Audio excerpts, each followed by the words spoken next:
lingid ng pananagutan at lumaban sa katiwalian at pagsasamantala.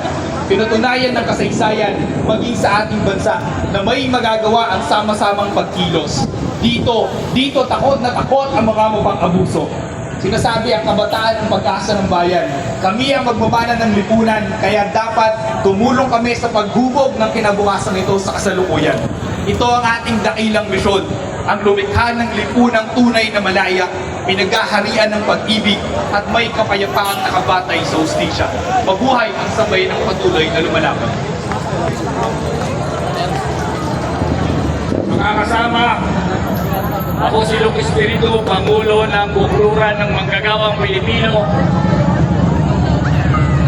At alam nyo, pag pinag-usapan natin ang karapatan ng manggagawa, pag pinag-usapan natin ang pagkakalisasyon, sahod na hindi nakubuhay, ang pangkukusamo sa saguhon yun.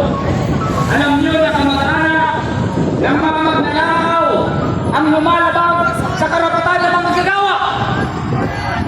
Kung sino yung mga magnanakaw, sila rin ang pabor sa sahod na hindi nakabubuhay.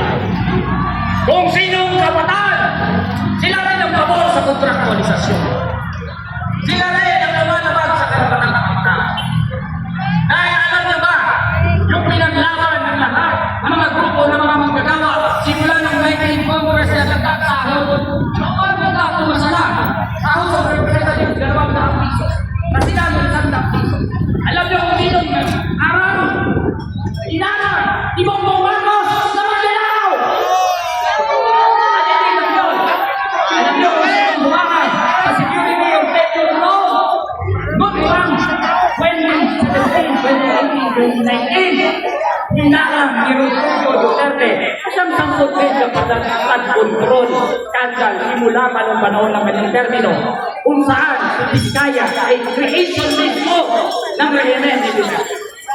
Kaya habang sinisingil natin ang mga korap, huwag lang natin silang singilin sa korupsyon, singilin natin sila sa kahirapan. At syempre singilin din natin sila sa korupsyon. At ako'y isang leader manggagawa. Mahalaga sa isang leader manggagawa na pag-usapan ng kontraktualisasyon at asahod. Ngunit sasabihin ko sa inyo,